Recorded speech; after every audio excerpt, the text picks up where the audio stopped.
रसूल पाक अलैहिस्सलाम ने फरमाया एक ताजर का ज़ौक बन गया था।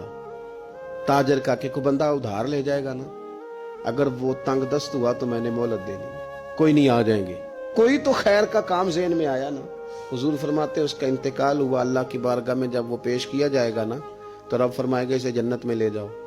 तो अर्ज करेगा मालिक मैंने तो कोई ऐसा काम नहीं किया, मुझे बताया जाए करम नवाजी की बुनियाद और सबब रहमत की मुतवज्जे होने की वजह क्या बनी। तो अल्लाह फरमाएगा तुम लोगों से कहते थे कि जो तंग दस्त हुआ उसे मोहलत देनी है, जो मजबूर हुआ उसे तंग नहीं करना।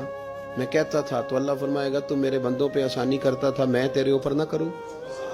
वो कोई तो काम मेरे भाई हो जाए, कोई तो खैर वाला काम हो जाए। वक्त नहीं जाया करना, कुछ ना कुछ करते रहें, कुछ ना कुछ जद्दोजहद करते रहें। कोई ना कोई काम, जो मुसाफिर चल पड़ता है ना उसको मंजिल भी मिल ही जाती है, लेकिन जो सफ़र शुरू ना करे उसकी मंजिल कभी करीब नहीं आती। आए तो सही ना, मंजिल की तरफ रास्ता तो इख्तियार करें। अल्लाह बड़ा करीम है। वो भी एक शख्स था जो तौबा करने नेक लोगों की तरफ चला तो गया था, पहुंच नहीं सका, मौत का वक्त आया तो रब ने फरमाया चलो निकल पड़ा था ना, मैंने अपने फजल से माफ कर दिया। कोई ऐसा सिलसिला तो हो ना, निकल तो पड़ा है ना, चलो निकलने पे अल्लाह ने माफ कर दिया।